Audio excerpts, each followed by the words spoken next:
Good morning, everybody, and welcome to the Saturday edition of the Paranormal Weekend Brew Show. I'm Nighthawk, and we've got Eric over here. See, it went the right way that time. Yeah, yeah. I got my mirror turned on, so now I gotta get used to pointing them the correct direction now. Yep, I just point the opposite way and it works. So it's opposite Yeah, day, upside down world. So, they got a setting in there where you can change it to mirror. I was like, dude, this is getting so. I was like, nah, screw this. Now I can go.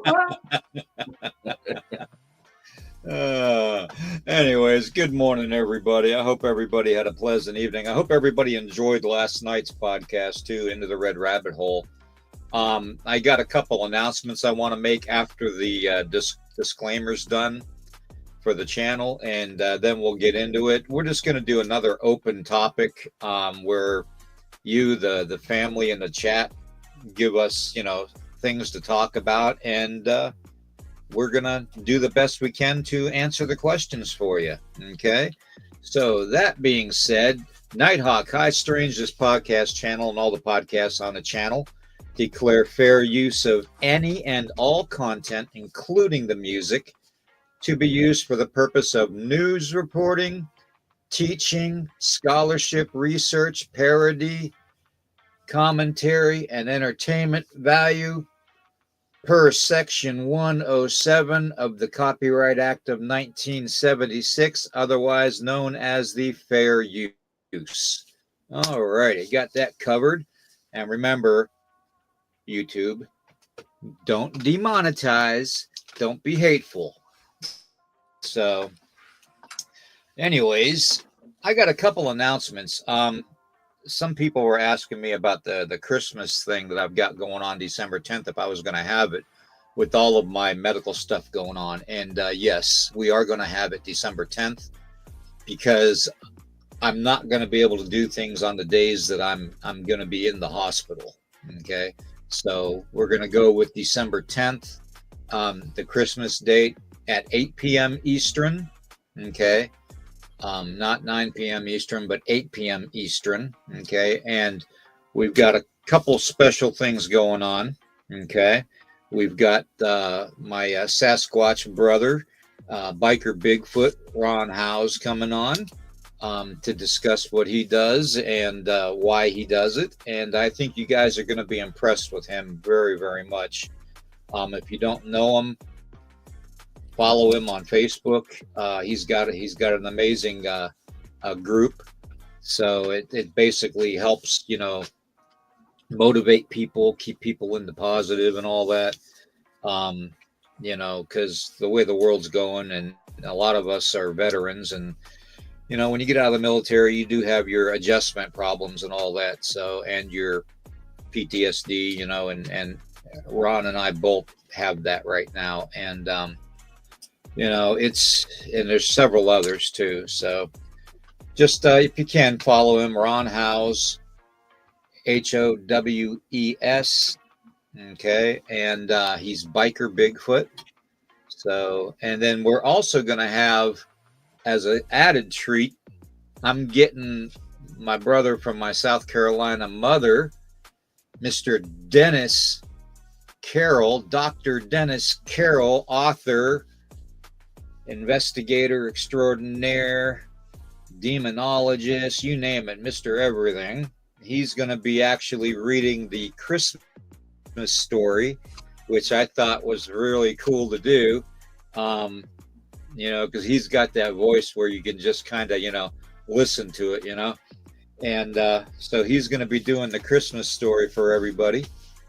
And, and we might have some other people pop in. There'll be me and Eric there also.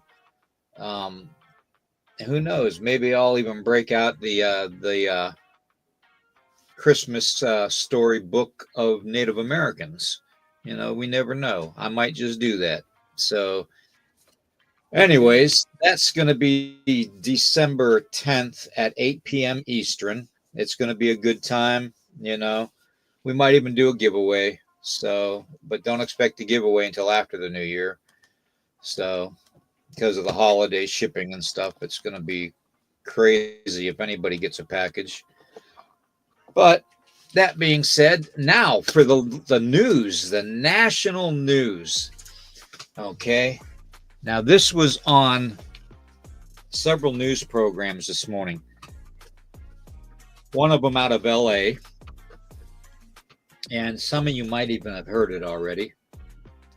But a certain family that has been connected to the cabal, the Illuminati, and all that, and what's been going on behind the scenes of our country and our world, for that matter, for the last 1,000 years or so, if not more.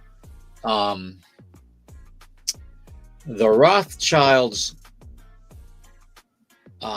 billionaire mansion in Hollywood, in LA, has burnt down mysteriously with the billionaire inside. Now, this is news coming out this morning. It was announced. It is a tragedy. But we all know from the Rothschilds and everything that they always have something going on. Okay. And I don't know, there's no reason why, given that the mansion burned down to the ground with him in it. But I think we can all assume that it was probably either something shady or something very desperate. So, and I'm going to leave it at that because I don't want to be, told that I'm spreading disinformation, and it's not that at all. I'm just giving the news because we have the right to post the news on our podcast. Anyways, but I thought that was very, very interesting how that happened. And, we've talked so much about these names, these family names and stuff, that it almost becomes like you're not even really thinking that it's an actual person, that it's an actual name. You know what I mean? Mm-hmm. So, but I thought that was very interesting, and everybody should know that. Yeah, that actually happened. It's in the news. They're investigating the whys and the what fors for it, and we'll see what outcome it has to do with happens today. We'll discuss more about this when we go on Rumble, when Eric and I go on Rumble later. Okay. Only because we won't be censored so much. Okay. So look for us to discuss that then, and the what's and the why fors. And anybody have anything paranormal, supernatural, or cryptid they want to discuss, we will drop the link in the chat, and you can join us one at a time. Okay, like we did last night, one at a time, and we can get into what you all have experienced, and we can give our advice on it, and our insight into it, if you want. If not, it's probably going to be a long, boring show. Anyways, I just put it in the chat. Okay, just let us know you're willing to come on, if you want to come on and talk about something that you experienced or encountered. Growing up, I know my world was really weird. Those of you that tuned in last night found that out. And it just solidifies the whole time slip thing. Okay, and I thought about that after I got off too. About, could it have been a time slip? I don't think so, because the clothing that they wore wasn't like from 30, 40 years earlier. It was current clothing. So you would think that if they were in a time glitch, they would have had their clothing on from that period in time, you know. And we all know that over 20 years time, you know, clothing changes in 20 years, every 20 years. It went from bell bottoms to boot legs to straight legs to, you know, we went from t-shirts with sleeves to sleeveless shirts, you know, and all kinds of stuff, you know what I mean? So I mean, it is what it is. It does change, okay? And I just, for the life of me, if they were time slip, if I actually did walk into a time slip, you would think that they would be dressed in their era of clothing, and they weren't. He was dressed, and as I can even, it was almost like almost like a yellowish school bus color t-shirt, and blue jeans, and he had boots on, okay, and you know, like chukka boots, you know, the brown hiking boots, you know, and you know, his mother was normally dressed too. So I just, you know, I just don't take a whole lot of stock into the time slip thing. I think it was more of a spirit encounter. I really do. Yeah, given with that information, I'd say you're probably correct. It's like I said. I mean, it's not a common thing to happen, but it has happened a few times. Hmm. Right. Hold on a second here.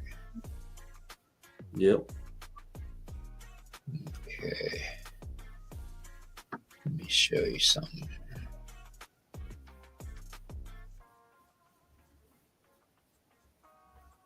My phone started ringing. Yeah, I heard that. I was like, ooh, somebody trying to get your attention. Yeah.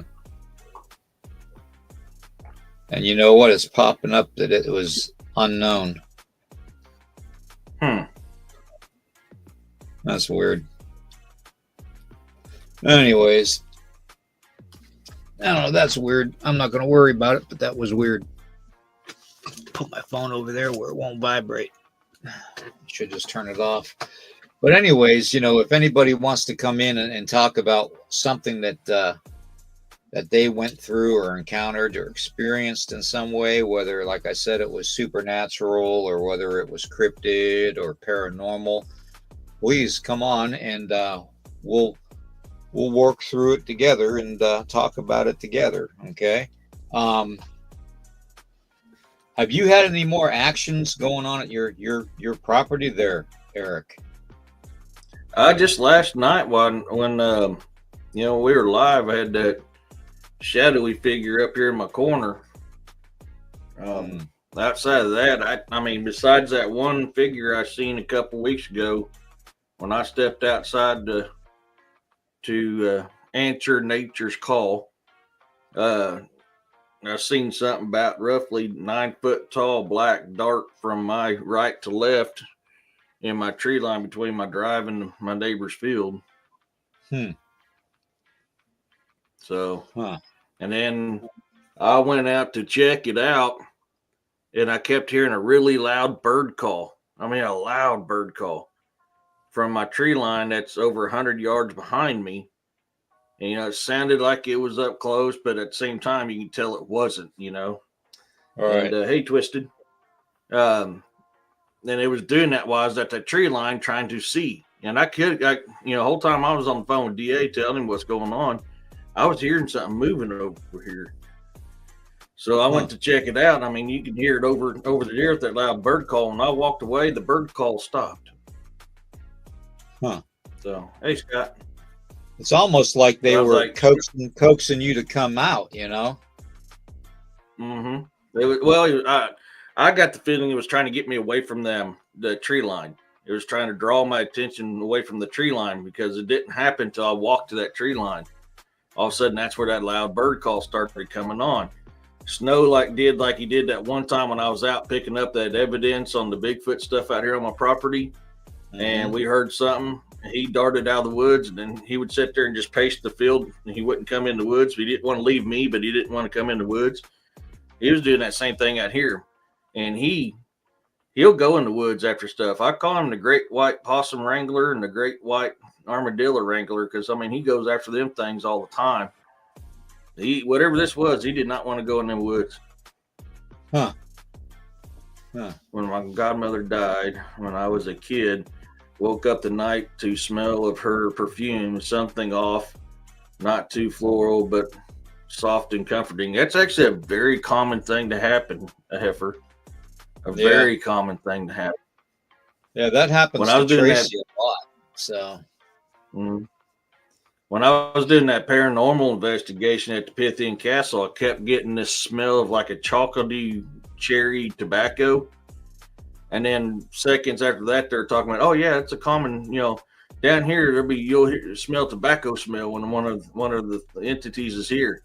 And I just looked at my friend and we just kind of grinned because we literally just ran into that. All right, exactly. Like, oh, there's confirmation. Yep. So I think whatever it was. Yeah, I cannot believe that with all the people we got in the chat, nobody wants to come on and talk about some encounter that they had. So yeah, they're scared. Yeah. But I think that one thing was whatever it was trying to draw my attention away from the tree line. And whenever I walked away, like I said, it stopped. I mean, I was on the phone with DA the whole time. So, I mean, DA was able to hear all this stuff. And he goes, "You're hearing movement, ain't you?" I was like, "Yeah, I'm hearing movement," because I was video chatting him. And, we could hear the bird. I mean, I was like, something's trying to draw me away. God. See what Roxanne said. Come on, like this.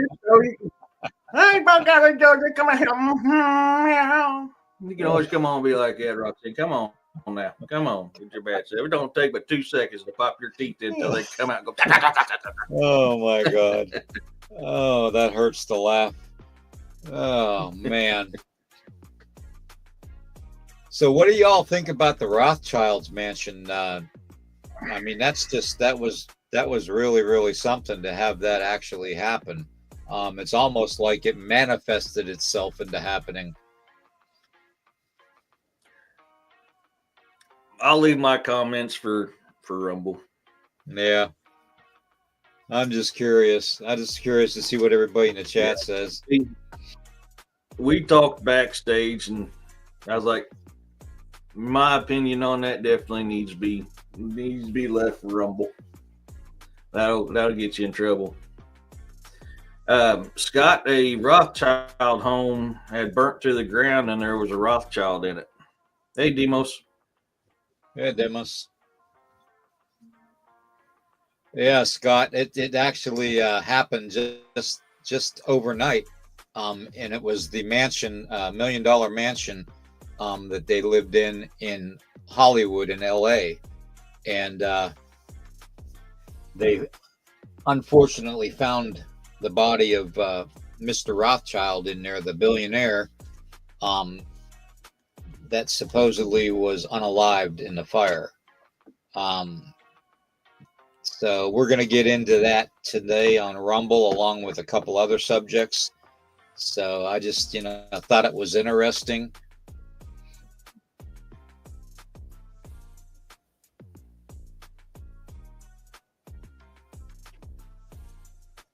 Oh man. Okay.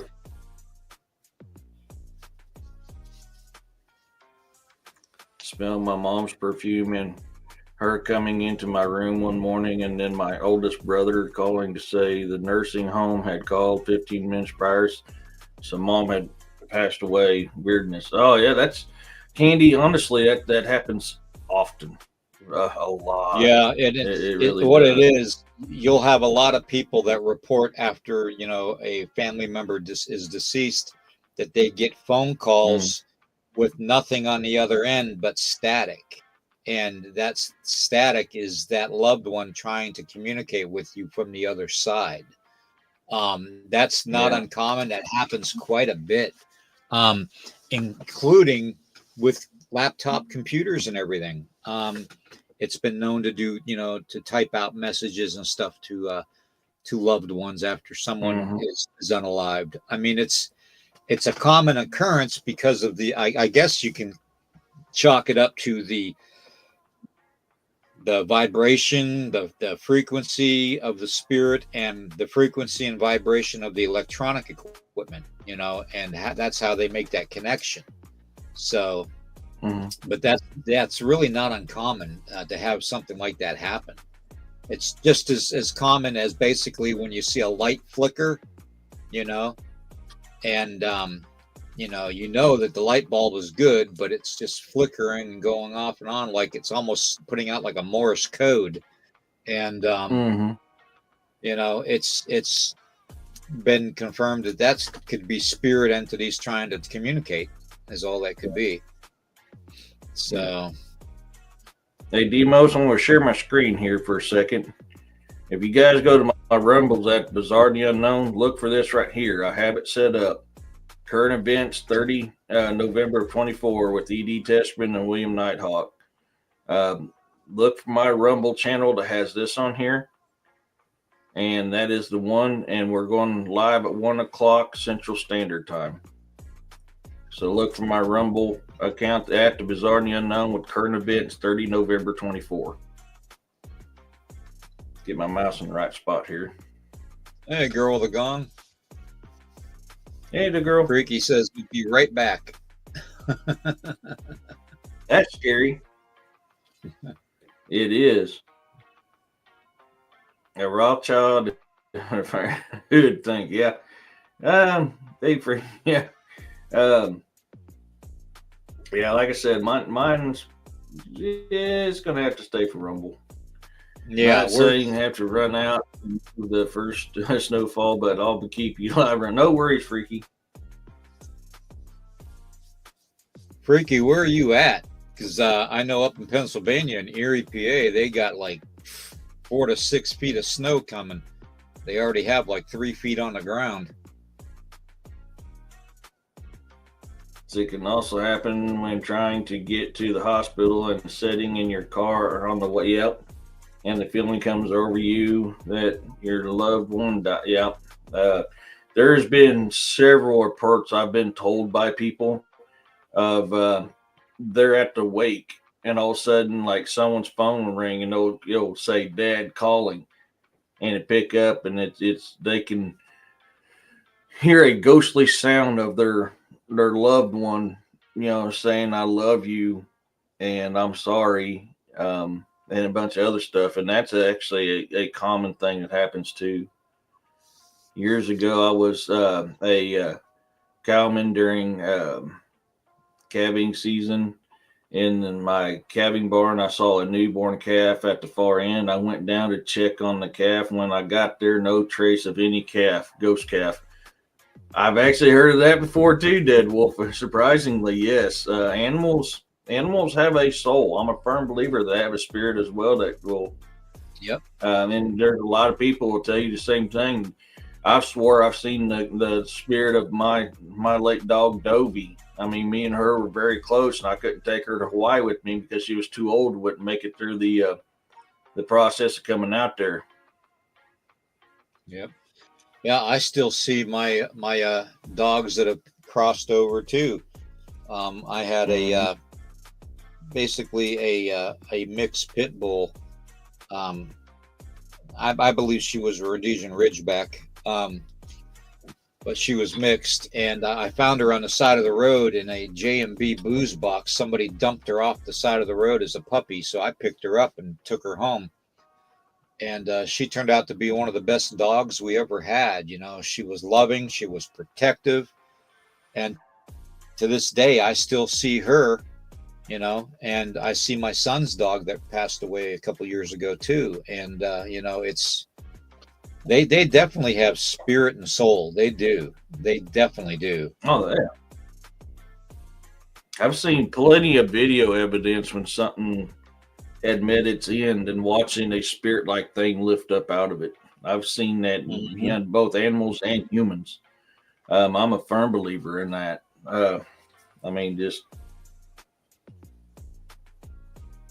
It is. I believe it without a shadow of a doubt, and that's why when some people ask me, I personally have never experienced an orb when dealing with cryptids. But people like Jessica Jones and other people will tell you that they see that stuff with cryptids all the time. Which I tell them it could be one of two things. It could be an actual fae running around with them, or they are a living entity. So, I mean, it would not be uncommon to see a ghostly appearance of a type of cryptid. There's been plenty of evidence suggesting that very fact right there. Especially when people are sitting in a cave picking something up on a camera and it goes past them and they never see it and feel it. And something that big, regardless if it was cloaking or not, you would feel that thing run right past you. I believe it. And look at some of the most famous footage you ever caught with Bigfoot being like a shadow figure. Was Expedition Bigfoot when they were in that river basin and they saw the shadow of Bigfoot on the wall, on the cliff wall across the stream from them, running away. So you never know. I mean, supernatural power can be very, very deceiving, especially if you're dealing with something that's not friendly. So, but yeah, I mean, it's been documented that does happen. So, look at X-Files. Josh Gates X-Files. They were literally inside of a small cave, caught a Bigfoot apparition. I mean, they literally thought it was an invisible Bigfoot sitting in front of them. It got up and moved, and they could never feel it. That's not a cloaking Bigfoot. That is, I'm sorry, I'm going to tell you, you may like my opinion, you may not. To each is their own, but that is a ghostly apparition of a Bigfoot is what they caught. It's not a cloaking Bigfoot. It was an apparition. Sorry, physics plays into it. Something that big would have bumped them out of the way and hurt them, and it didn't. Right. Yeah. There's a lot of strange things happening when you're dealing with the cryptids, and we all know my theory on the whole where the footprints stop dead in the middle of a field or swamp, and you don't find them anymore. Or any more sign, for tracking. I honestly think that it's residual spiritual energy. I think it's actually the residual energy of a Bigfoot, or another cryptid, or even another wildlife animal that is used to that area and found that area, pleasant to be in, and that their spirit actually returns to that over and over again. I'm a firm believer in that, because if it can happen with humans, it can happen with animals and cryptids. Yep. Candy has a question. She says, "What is your tip off? You are seeing a soulless being." Do you want to start this one, or you want me? What is your tip off? You're seeing a soulless being. Yeah. Are we dealing with an actual live figure or a paranormal? You mean a supernatural? Well, the first thing would be the eyes. You have to remember that when you see eyes, if they look natural, then it probably is natural. If it looks demonic or odd in any way, like black eyes or smoke white eyes, or even glowing red eyes or illuminated red eyes, you're dealing with something that's probably doesn't have a soul. Okay, so that's the first thing I look for.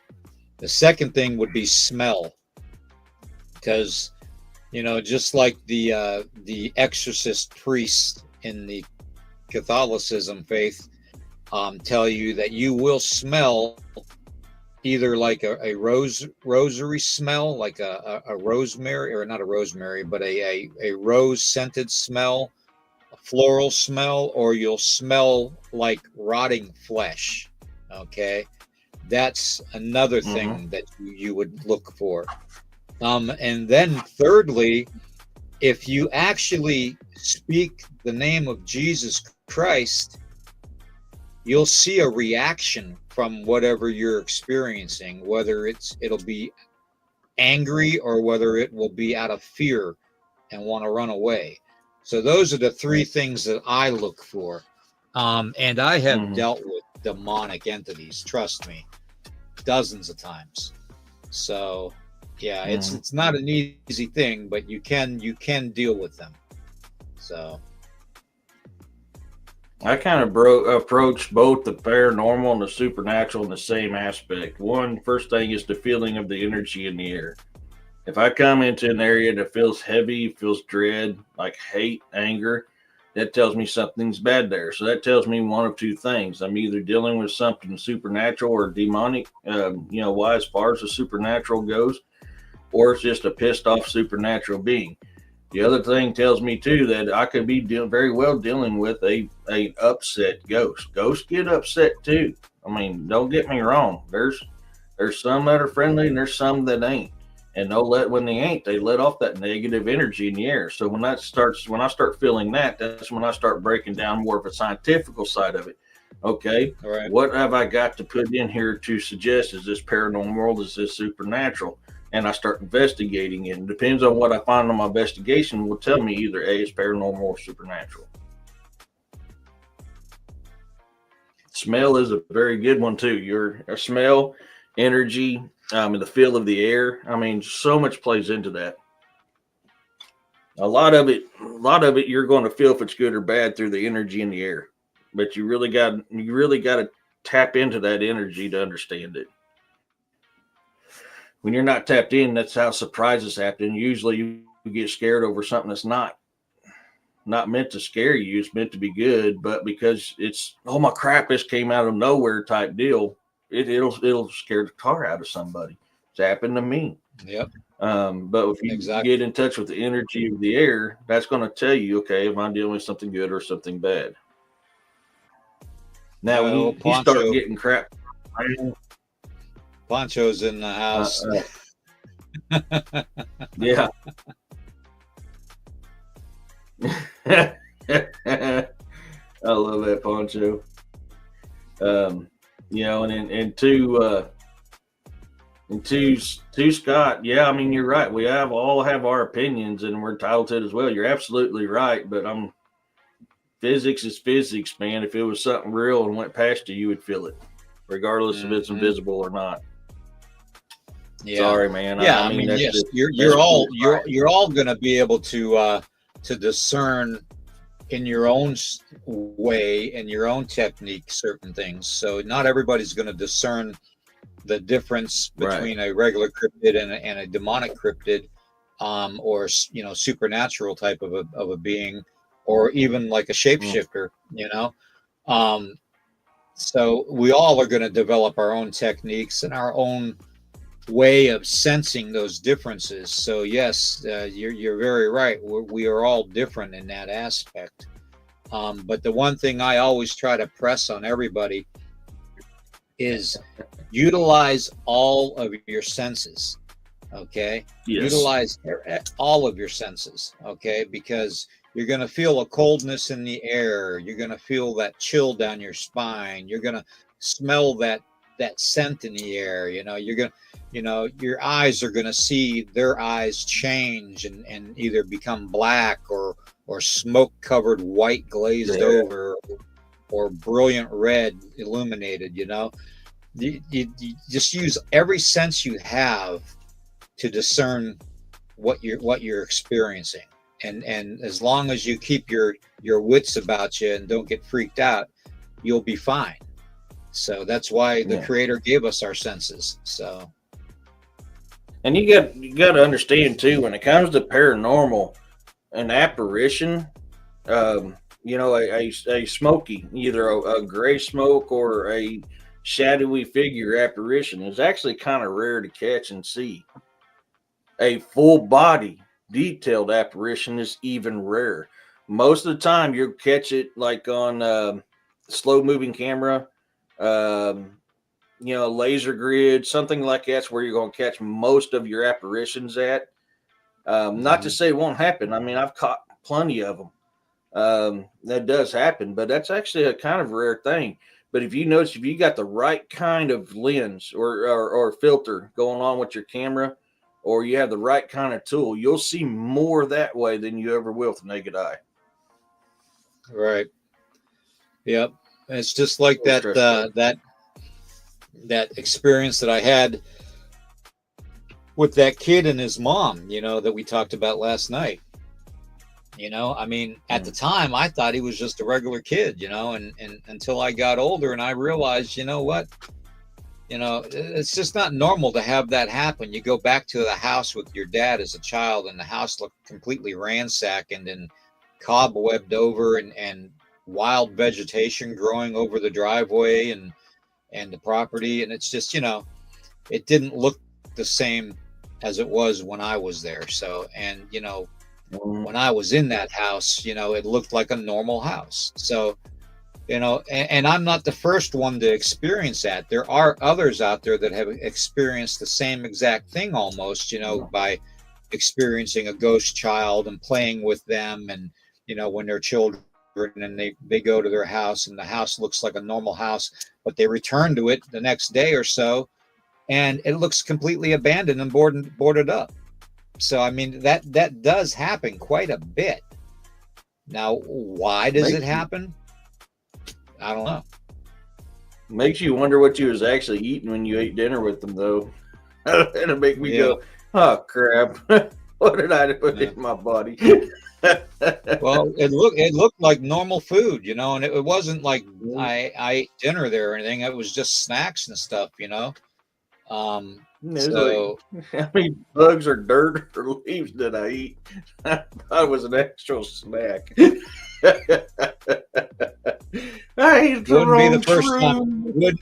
be the first time I ate bugs, let me tell you. What was that TV show? What was that TV show they had back in the 80s? Dog Eat Dog?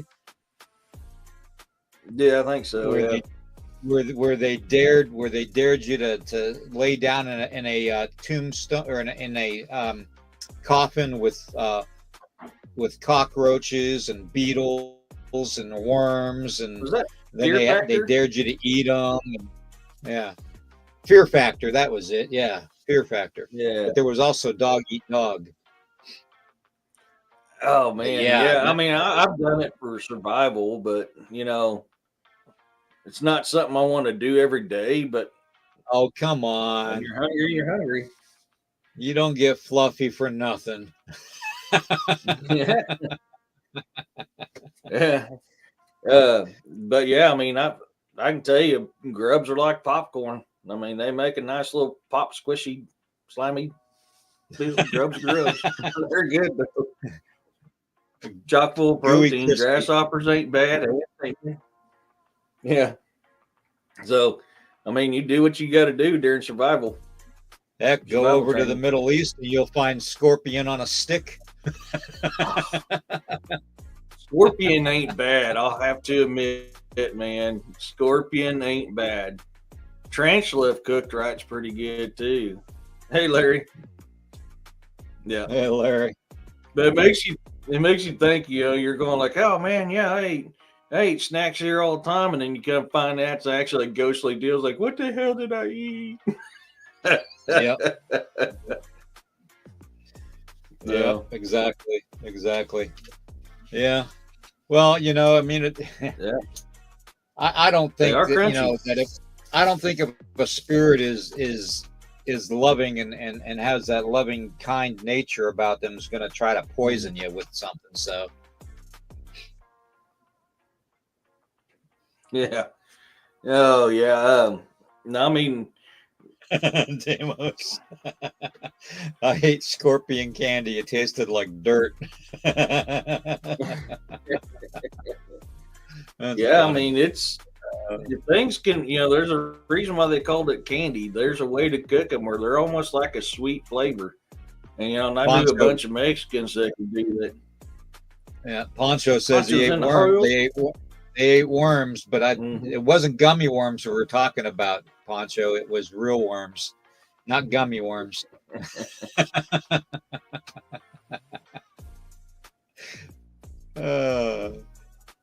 Wow. The devil's I kebab. can see that, you know.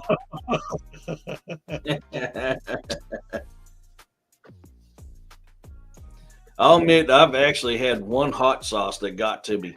And we was down in Eureka Springs, Arkansas, you know, for my second marriage. We got married down in Eureka Springs, Arkansas. And so we're running around Eureka Springs. We went to this hot sauce shop. You know, me and Dad is known for hot sauce not affecting us. So we're going in, and this lady got upset. It's like everything she tried would not affect me and my dad at all. She goes, "I'll be right back." She goes in back, comes out with this bottle, has this big old caution tag on it. And this is called Devil's Spit. We took and licked that toothpicks like we don't taste nothing, and her mouth just dropped open. It's like, how? Just how? And me and Dad's like, "Oh, well, man, this is good stuff. We'll see you later." We go outside till we're out of sight, and then me and him was going, "Oh my God, that's freaking hot." That Devil's Spit got us, man. I've ate worms from a mezcal bottle. I may or may not have chased a worm or two in the bottom of a tequila bottle. Gummy worms, heck yeah, dude, I love gummy worms. Yeah, just you kind of suck them down like spaghetti noodles.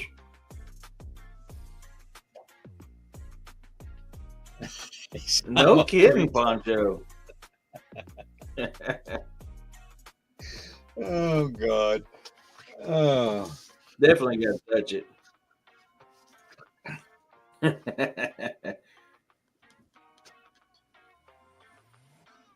Nobody has any experiences in the chat, huh?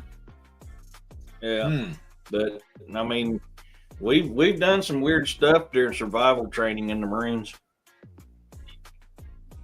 Yeah. I've not had one of those yet, the girl. I eat jalapenos like they're candy. I love jalapenos. I eat them like they're candy.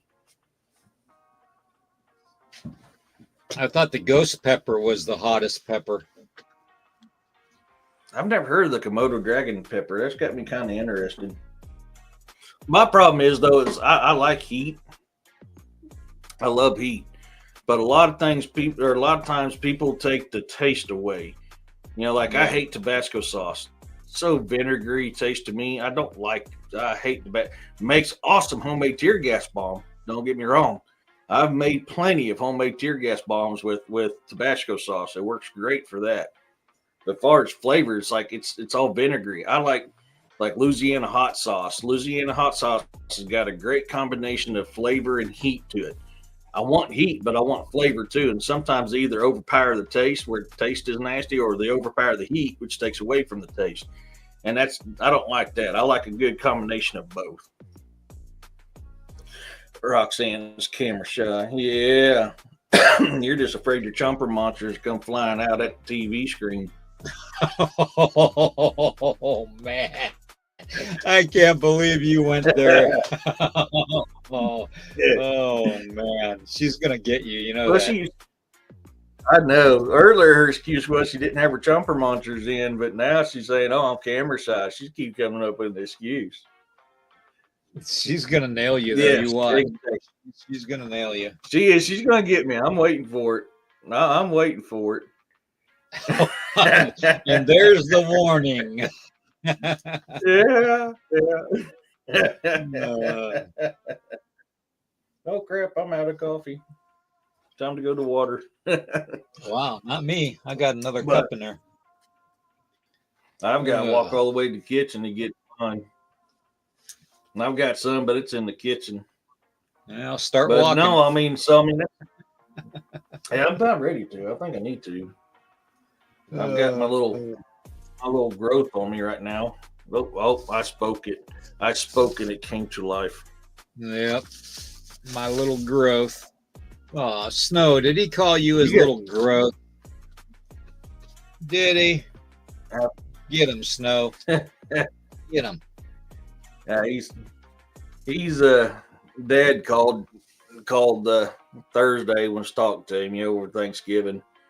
And he was like, "How's Snow doing?" I was like, "He's doing good. I said, he's up my ass as usual." He goes, "Well, I'm glad he's with you because me and him would have never got along." It's like, no, you guys didn't get along very well at all. Snow did not like him, and he did not like Snow. The only time they liked each other is when Dad had food on his plate and was feeding him food from his plate. That was the only time the two got along. Once the food stopped coming, they were literally at each other's throat all the time. I wonder why. I think it was Dad's energy. The cat is lurking somewhere. The cats are outside the door because I didn't want them to give me a no shit moment like it did last night. Although that one time, that didn't sound like a cat though. No, it did. Oh, freaking good. But yeah, it's they just. I think it's Dad's energy, is what it was. I mean, Snow was not a people person when Mom got him, and it took him a little while for him to warm up to Mom. And then he tried to snap at me one day when I was getting on to the girls for fighting, and I knocked him out of Mom's lap, and he went sliding across the living room floor. I was like, "You need to learn your place, buddy." And he never snapped at me again. After that, me and him's been the best of friends, and this is where he is. He's up my butt. But he almost snapped. He got hold of the tips of my fingers one day, and I went off and smacked his ass for it. He don't like me here. He call me. You can't like the. Not like the. I don't like Tabasco sauce, Pancho. I don't. It is so nasty tasting. But you mix it with MRE heaters inside of a Gatorade bottle, make some of the best homemade tear gas bomb you can ever imagine. Back when we was in the Marines, we would get bored and we'd fight other platoons. So we would save Gatorade bottles and Tabasco stuff in MRE heaters. And we'd take and cut open the MRE heaters, dump that powder into the Gatorade bottle and dump a bunch of Tabasco sauce in it, shake it up real quick, throw it into somebody's living area, hold the door closed. When it exploded, it lets off a tear gas cloud in the air. And man, people are hacking and snotting and stuff like that. We'll wait till they get affected, and then we open up the doors. They piled out. We start punching them. We have platoon wars all the time. We got great people living next door. Snow's up to 2 feet over. Wow. And it's a wow, freaky. Wow. Poncho, I'd pay money to see Roxanne lose her teeth. I didn't say it, Roxanne. It wasn't me this time. Oh. Oh, wow. But, yeah. But no, I mean, Snow's my buddy. I love this little dude to death. He can be a pain in the ass sometimes. I got to remind him who's the alpha dog in the house sometimes, but for the most part, he listens. He does good. He gets really depressed when I'm not home, and he's either in my bed or his bed. He won't do shit. The entire time I'm gone, he does nothing but lay in his bed or my bed. And then when I get home, it's like a child on sugar, man. I mean, he's just all over the place. And he's wherever I'm at, he's there too. I wonder where are you living to get that much snow? Are you living up in Pennsylvania or Buffalo? Where?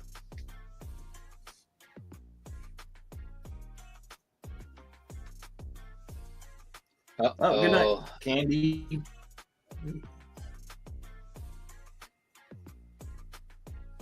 Oh, Canada.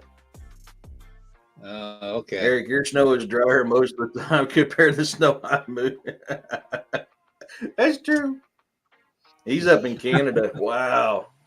Yeah, I guess they're getting it rough. I know Erie is expected to get up to 6 foot of snow. The girl says that Ontario and Buffalo is getting.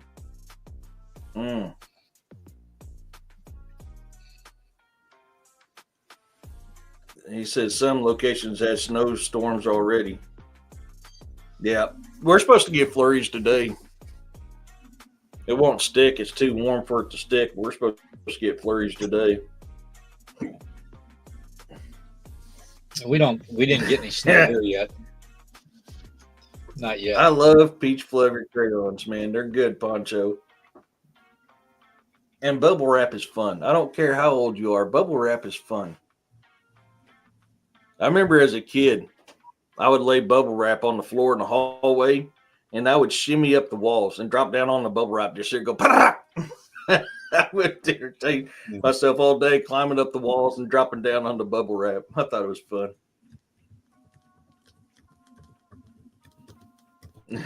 And nobody cannot pop the bubbles in such wraps. I know you cannot. Yeah, they do. 10 degrees Fahrenheit. Oh, wow. I did. I would literally shimmy myself up the walls in the hallway.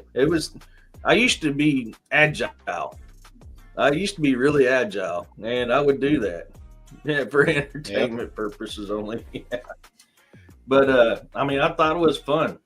I used to be able to climb all sorts of stuff, being able to put myself in the right position between things, and I could walk up things all day long. I did that stuff all the time. Yeah. Well, ever since we had a few yesterday, but so far none today. And yes, bubble wrap is fun. It's exactly, man. Yeah, I'm waiting to see what we get. We had some rain the other day, but we're supposed to get flurries today. I haven't checked the weather, see if that changed or not. Man, 4 feet, yeah. Poncho says a light snow in St. Louis. You haven't seen if they took ours out or not. Right now, it's not doing nothing. It's that time of year.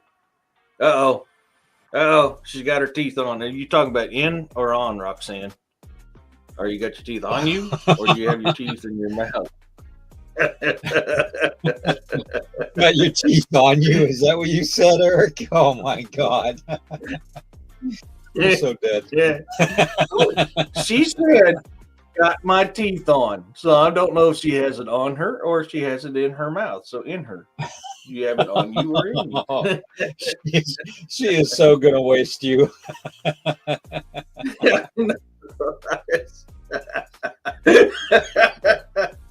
Oh, my gosh. Well, you can't get on to me. Your exact words was, I got my teeth on. Inquiring minds are wanting to know. Oh, man. Oh, they sort of turned to hell that looked like styrofoam all broke up. Oh, yeah, the little pebble ones. I know what you're talking about. Dude, bubble wrap is the greatest thing since sliced bread. I love bubble wrap. Yeah, if you got an accident-prone child, you should always just keep that around and duct tape around, and you can make them a big old bubble wrap type of a protective suit. We during the tornado one time, we was cleaning up around here, and we found a ton of bubble wrap once. Needless to say, bubble wrap, duct tape, and 4 boys together that's bored. We had some very interesting times with that bubble wrap. You can wrap it around somebody, and it is quite fun when you bump into each other. Better than having them on your dashboard. Exactly, Candy. I found what appears to be a mound here in the park. Easy 100 foot. Wow. I wonder if there's a giant under it, because there's a lot of giant remains found under mounds. I wonder if that's what's in there, or if it's just a old barrel that's been stacked up. So what do you all think? Has anybody actually seen the Mud Fossil University's post yesterday on social media about the Sphinx once being alive and how Hercules killed it with his arrow, his bow and arrow? Has anybody seen that? It's pretty interesting.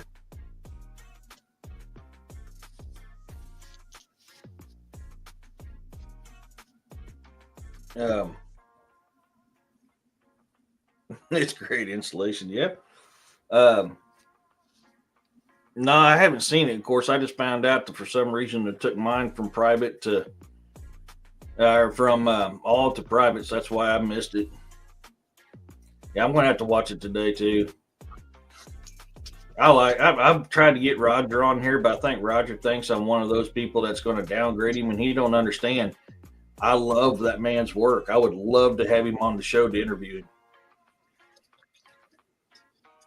Yeah, I really like what. There's something to be said about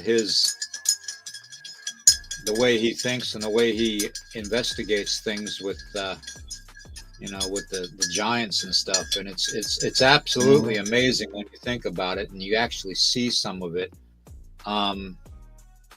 There's so many things going out online now and in podcasts about the land beneath our feet not being land but actual remains. I saw something of a giant tree that had fallen, and in fact it was around Devil's Tower, and it actually, this guy actually goes and shows you that it actually is petrified wood all around the whole area from where the tree that was once the Devil's Tower tree fell, and hit the ground. So, but yeah, he showed how it's all wood and how his father found out, years ago and saved pieces of it. And now there's some kind of regulation where you can't collect petrified wood. Why is that? Are they seeking to hide things? Yeah. I mean, there's too much technology. Technology is both a blessing and a curse at the same time. I mean, the blessing side of it, with all the technology we have now, we're starting to see things that's been hidden from us for a very long time that we couldn't see from another aspect, that other than up close and personal. We were like the mouse. We only could see what's right in front of us. Now we can be more like the hawk, and we're up in the air and see things that we could not see as a mouse. So, all this crap they kept hidden from us, we're starting to see now. And, so now they're having to backtrack and hide things. No worries. I mean, so now we're having to backtrack. They're having to backtrack and hide stuff now. Yeah. Oh, yes, it was too, Poncho. I got some cleaning Thanks to do. Drones, if you can learn to crash them right away. Yeah, Freaky, yeah. Think about it. Like, there's different stages in people's life. At one point in your life, you're like the mouse.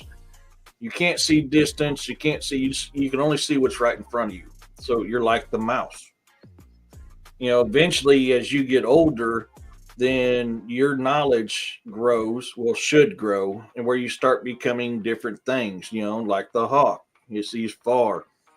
You see things up close from a distance. That's your knowledge. We're talking about knowledge here. And it's very similar to them Native American stories of how you grow up from mouse to whatever. Some people never get out of the mouse stage. Some people, different stories. Yeah, I was laughing about that earlier. I had that up and was laughing. It's like, yes, it is. It's for our purpose. It's for our entertainment.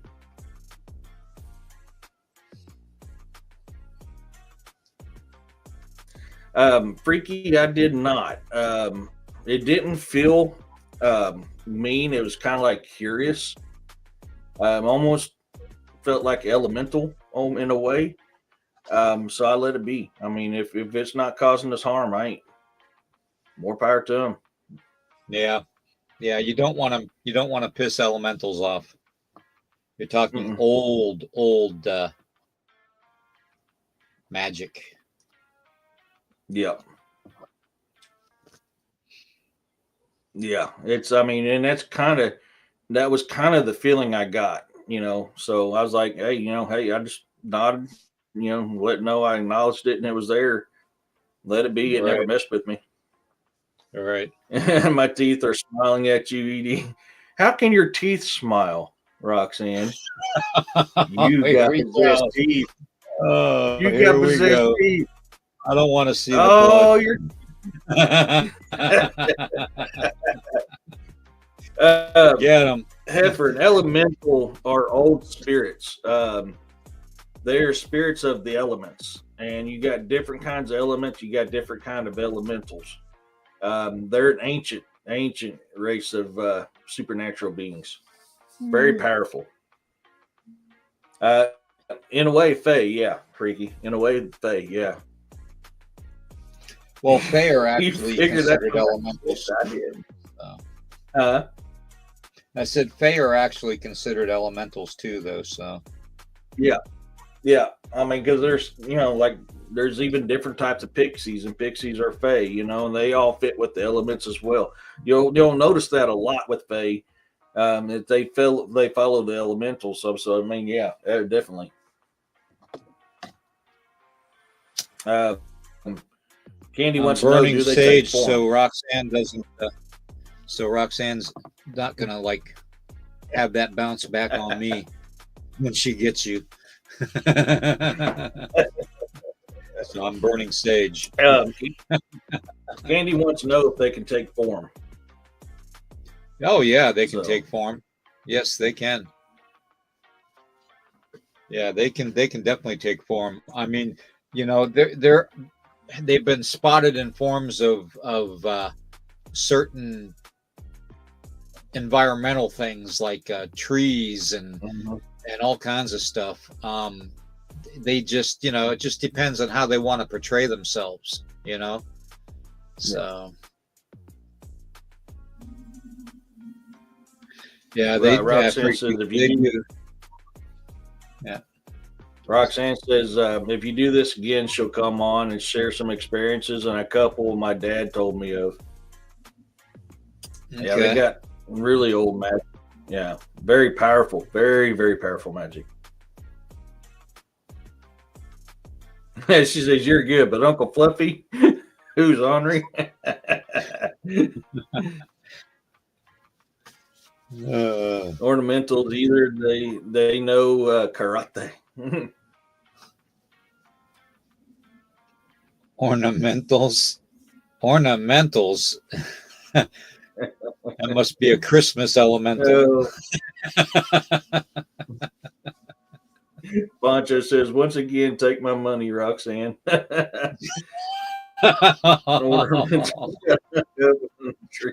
Oh man, you and Poncho, you guys are really going to be hurting. I know. So Africa, so they are invisible but can take form. Like what form? Birds, maybe. Really anything, from what I know. Yeah, anything. They take a lot of it. Yeah, they can take the form of a bird. They can take the form of a snake, of anything really. Anything that is interacting with the same environment that they are coming from, so they can, I've heard plenty of stories of them taking a human form as well, Candy. Yeah. Who's Pinch? She goes, Pinch, my light broke. Who's Pinch?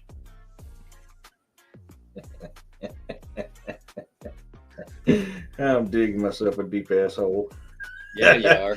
I'll stop leaving outside movers. Yeah, I mean, so when you hear people talk about the magic of the mountains, yes, there is magic in the mountains, but we're more so talking about the elementals.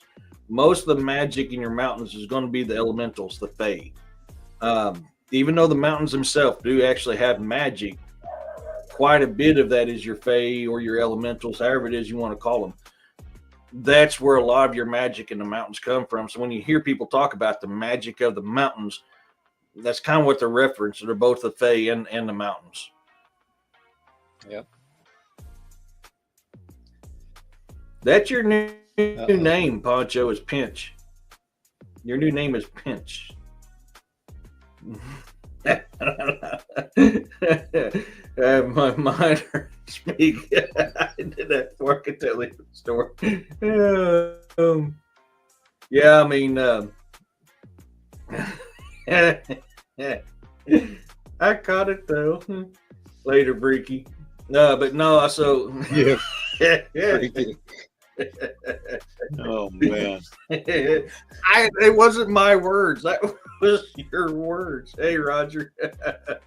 That was your words, Roxanne, not mine. Oh, this has gone so bad for you, Eric. I know. Freaky says I can't do public speaking. My mouth stops working. Hey, Roger. Yeah, Oh, it's definitely gone south for you, man. Oh man. But no, I mean it's so you'll hear me talk about sometimes those like I need to go into the woods and reconnect with magic.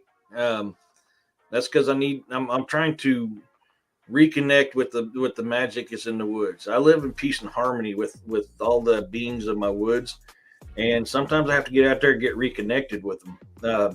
If I spend too much time away, I start that you'll feel that connection weakening, and that's when I'm going out to recenter myself. Is I'm reconnecting myself with nature and the elements of the nature, the beings of the nature. What do I tell? What's the first thing I tell people to do when they want to reconnect? Take your shoes off. Take your shoes off. Go outside, walk around, curl your toes up in the grass and in the ground. Feel the mud between your toes, and that will ground you and reconnect you quicker than anything. The worst thing man has done was to put rubber shoes on our feet. Plain and simple, because it blocks that energy, that convergence of energy from the ground to us. I haven't forgotten, Roxanne. I'm an Aries. I'm the god of war. I fear not your power.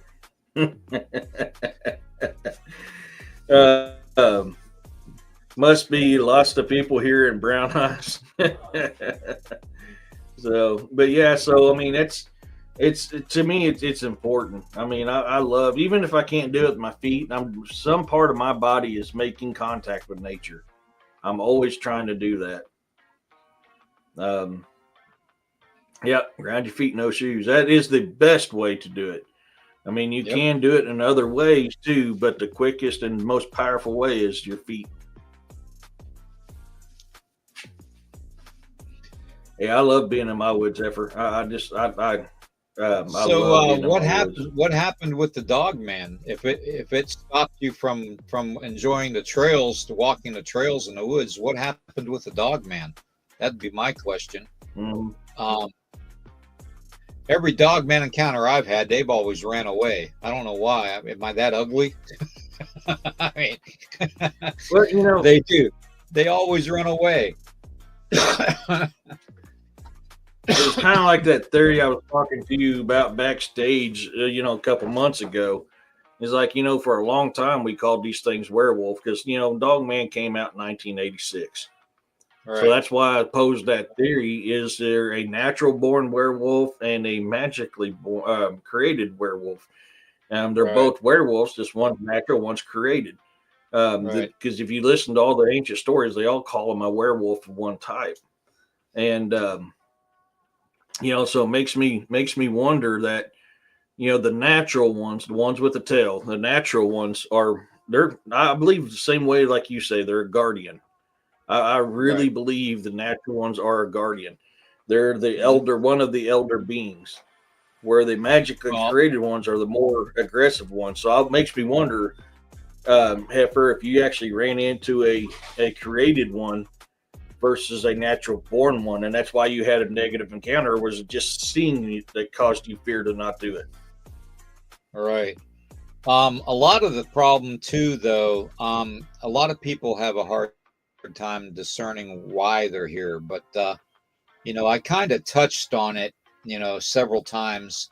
Between us Native American healers or medicine people or Wachashawakans, holy men and women, we sometimes, in order to protect our sacred grounds and our burials and our lands that we were given by the Creator to live upon, sometimes we would do ceremonies to put a a protective spirit on that part of the land, okay, and protect our ancestors' bones.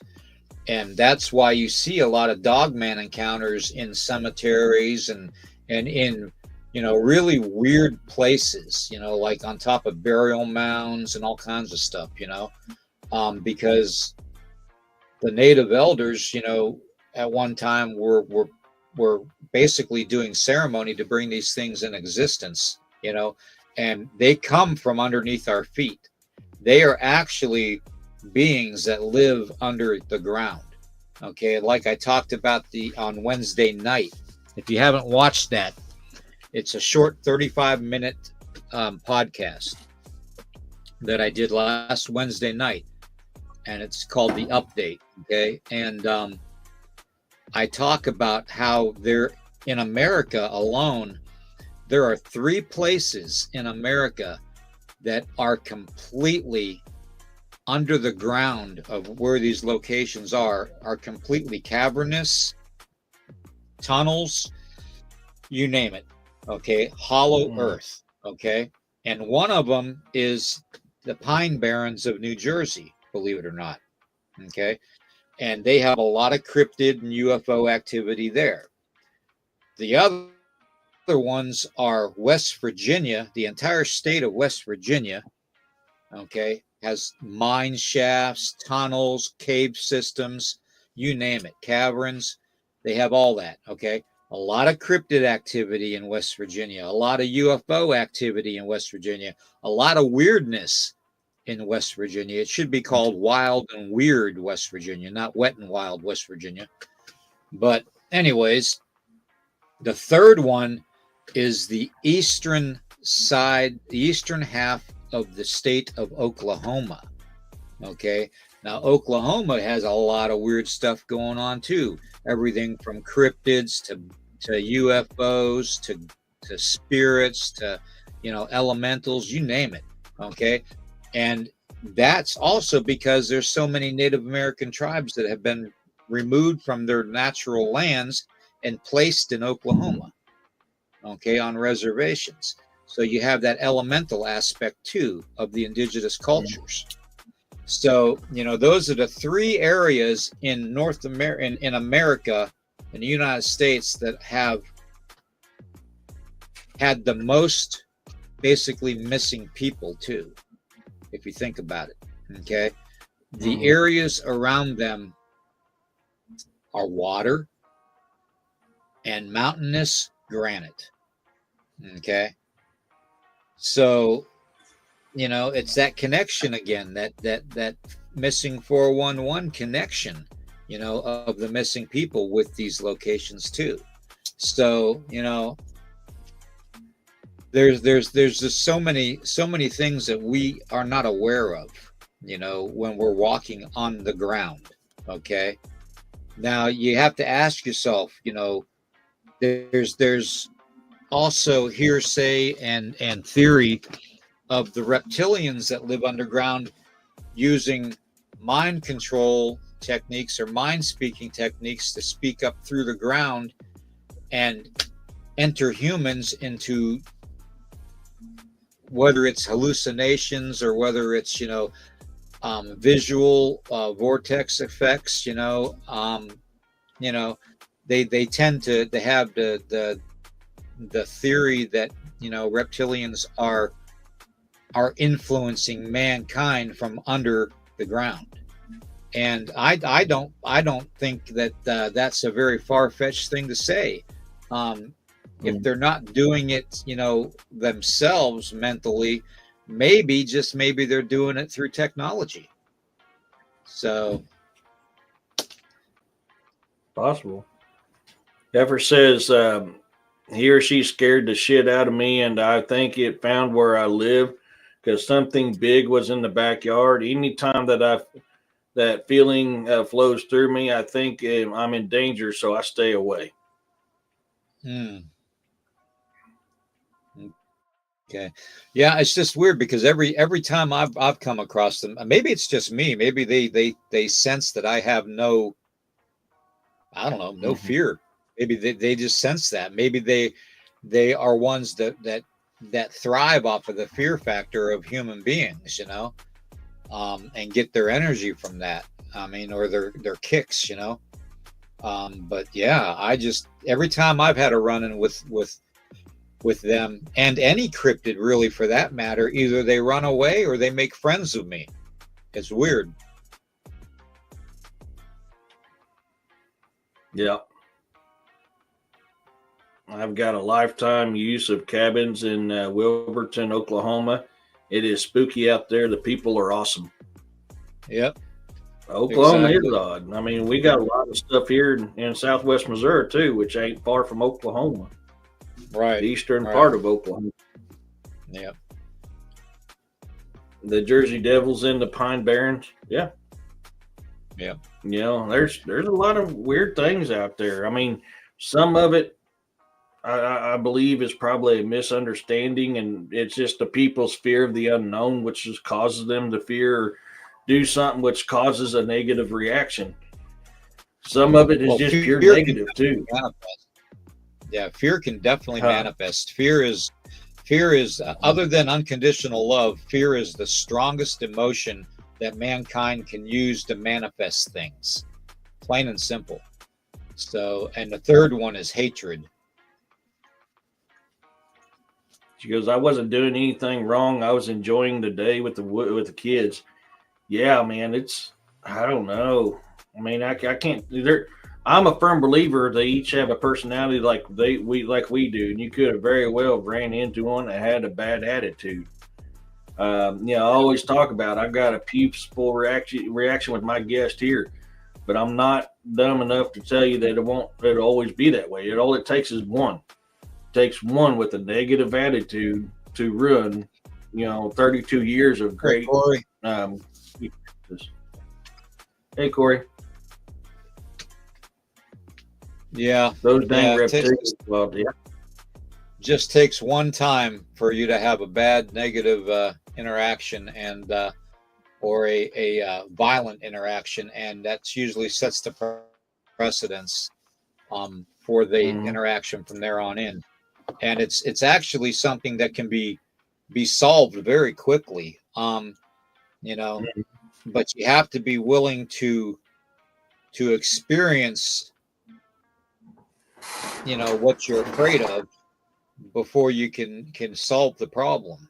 It's you don't want to live your whole life not wanting to walk in a trail or something in the woods, an activity that you enjoyed, and be limited by doing that by anything, whether you're afraid of ticks or snakes or whatnot, or elementals or cryptids. You don't want to. The less fear that you show, the better off you're going to be. And I've said that from day one. The less fear you show, the better off you're going to be. Man, my daughter's a lifesaver. She's like, I need to make a new pot. Let's finish it off. And she topped my coffee off. Oh, she's such a lifesaver. So one thing you guys, the one thing that we think of now that we seem to forget nowadays, we, by law of nature, have just as much right to be in them woods as the elementals, as all the living creatures. We're all part of it. But when you do it, you need to be respectful. And the slightest thing done wrong, disrespectfully, can lead to a very negative, and it can be a unknowing, disrespectful thing. Like you didn't mean to do it. It was an accident. But that can lead to a negative experience. So we have just as much right as the law of nature to be in them woods as them things there do as well. Just be respectful. Right. Some of the forest people are just yeah, they are, and think it's funny to scare us, especially the young males. Yeah, I mean, you're absolutely, Angelique, absolutely, you're right.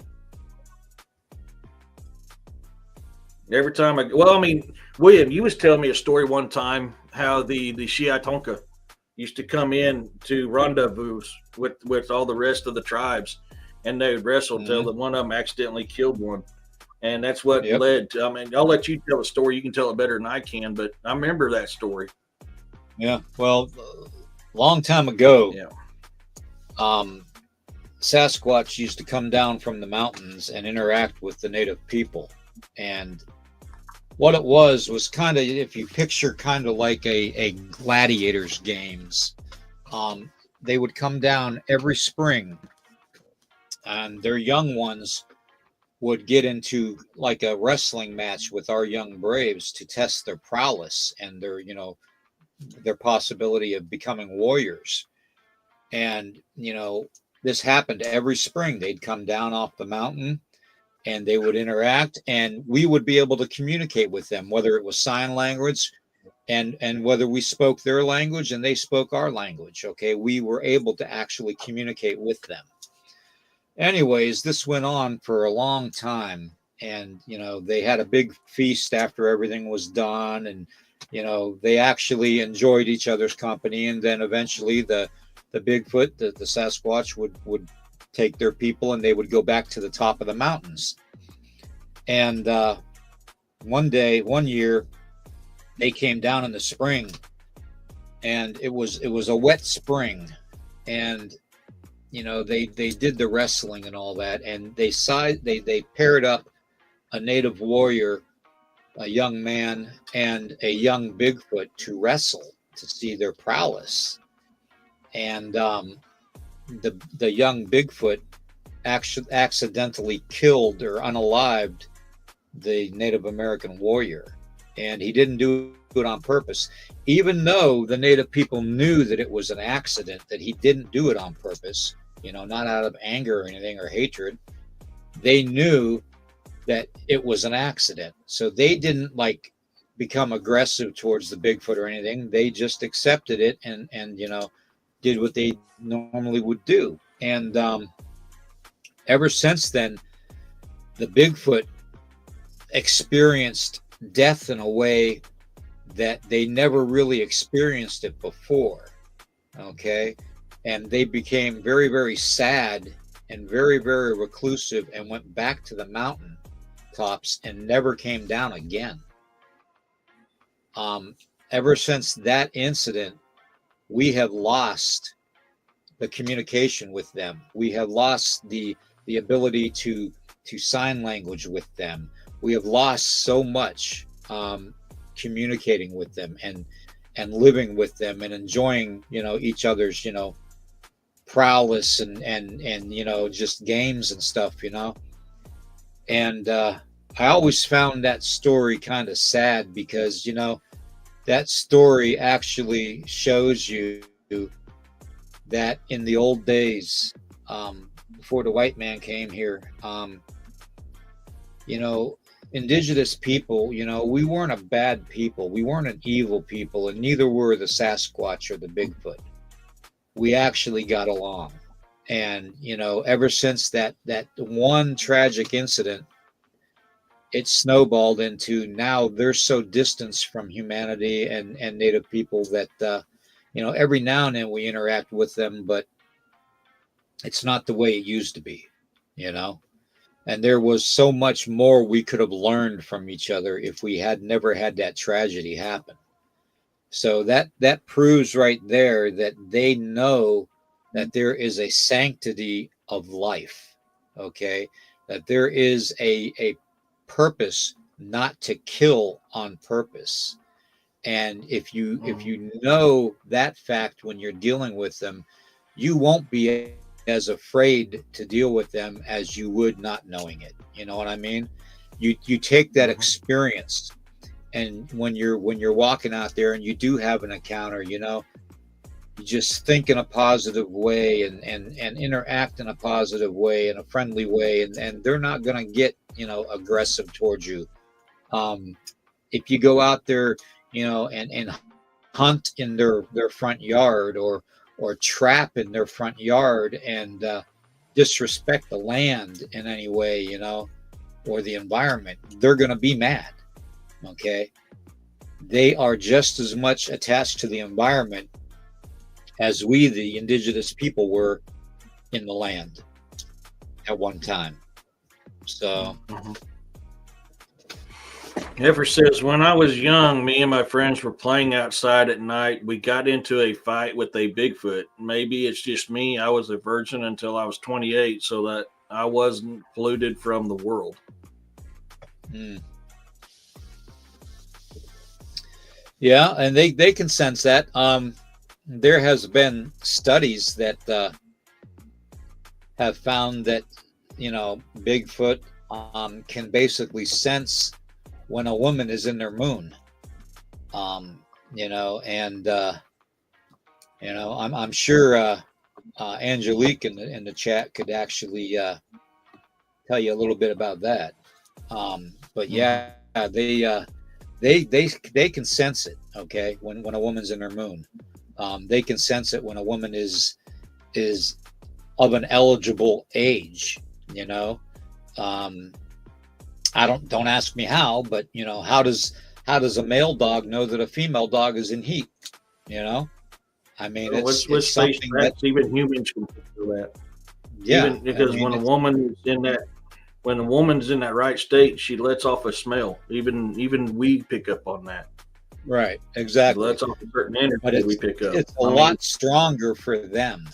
It's a lot Mm-hmm, stronger. I mean, we would be, near the woman, you know, um, mm-hmm, the opposite sex as far as that goes to get that sense, but they could be a mile or two away and get that sense. That's the mm-hmm. difference, you know. Yeah. And it is what it is. I mean, it's not to say that they're going to go around and steal women, but they do sometimes, depending on how desperate they are, to basically continue their bloodline. Um, but yeah, I mean, for the most part, everyone that I've dealt with, other than one time, and it was my stupidity with the motorcycle, um, that caused it to happen in a somewhat bad way. I've never had a bad experience with them. I've always had a friendly, a communicative, hi, how are you, type of a thing. And, I would wave at them and they would wave back. Um, you know, Even when I did Humblatia, along the stream, the water's edge, you know, back home, we would, I would set well, I would set my colors up, and when we do Humblatia, I always have the sacred colors, okay? And this is just some of them. And I would place those in the ground around me in the four directions, and the above and the below and the without and the within. And when I would pray, the only thing I would have would be like a gallon of water with sage in it, and my knife, and that was all I would have, other than the clothes on my back. No lighting whatsoever. But when you do the Humblatia, you're there to pray for a vision. Okay, it's called crying for a vision for a reason. And I have had so many interactions with Bigfoot from doing that it's absolutely amazing. The one time that I actually got done with the Humblatia and went to the water, to the stream, to the creek, and put my feet in it, and I was giving thanks, and I was taking the water, and I was doing a seven dunking ceremony of water purification, which is a Cherokee ceremony. Um, and something told me to look down at my feet, and in between my feet was this obsidian spearhead, between my feet, that literally looked like it was out of place. Okay, but it was there for me to find. And as I picked it up, I looked over at the tree line because something told me to look, and there was this big, dark, 9 foot tall silhouette standing there with a grin on his face. So, if it was a bad thing, first off, I wouldn't have been gifted what I was gifted, because I wouldn't have found that if it wasn't for him being there, you know. So it's like some of them are willing to try and reconnect with us, but more on a one-on-one basis and not like a group basis, because they're afraid that what happened years ago, hundreds and hundreds of years ago in the old days, is going to happen again. And they don't want that to happen. They don't want to feel that again. Okay. Bigfoot are all about family. Okay. That's all they're about. They don't want to be bothered by people. They don't want to be harassed, and have people going and stomping around in the woods that they call their home. They don't like people going and banging on trees with sticks and baseball bats and stuff. They don't. People don't understand. They don't understand that these beings, these forest dwelling people, are more people than they are wild animal. Okay. They are more, and there are the wild ones out there, don't get me wrong, because just like in humanity, you got your good and your bad. Okay. You got your good and your bad in humanity. You got your good and your bad in wildlife. You got your good and your bad in cryptids, and so on. And even the spirit world, you've got your good and your bad. Okay. So, that being said, not all are going to be good. Okay. You're going to have your occasional ones that are miserable. Okay. But yeah, they want to basically just be able to take care of their families and be left alone, and basically the same way we are. We want to be able to take care of our families, to love our families, to protect our families from all harm. They're the same way. They're exactly the same way. They're not there to rip your head off or rip an arm off unless you're doing something wrong to them or their area where they live, or some kind, shape, or form. Okay. Yep. Kind of like me, when my mom and dad was here, we didn't see them very often or get evidence of them very often. Now that they're gone, it's just me. I get them all year round. I think that's because they know that I'm not there to cause problems with them. I've always had a very respectful, peaceful. Whenever they communicated with me, I would communicate back. I acknowledged them. I don't go out in the woods just to be a prick. I go out there as a respectful thing. And they know that I love being in there, that I'm a part of it. And I think that's what plays so well for me. At the same time, though, I know it just takes that one. It just takes that one. Exactly. Candy says, William, I wasn't going to ask how you fix that kind of stuff. Well, I mean, fixing it depends on how your heart is, how sincere you are, and believe me, they will sense it. They definitely will sense it. I would say that the best way to do it would be to get more in touch with your environment, get more respectful towards your environment. Those vibrations, those frequencies that you're putting off while doing that are going to heal that sacred hoop more than anything. And then when you do get the opportunity to interact with them, do it in a respectful, polite manner. Don't be, all gung ho and freak out. That's the best advice anybody can give you. Candy says, "What about offerings? Yay or nay?" If you're going to give offerings, you're going to have to do it in a way to where they're not going to become addicted to wanting to receive it. Okay. There are people out there that'll tell you, so-called Bigfoot experts and Sasquatch experts, and there's no experts actually. We all have our own experiences, and that's it. Yeah. But they're out there. They're saying, "Oh, don't gift, don't ever gift them."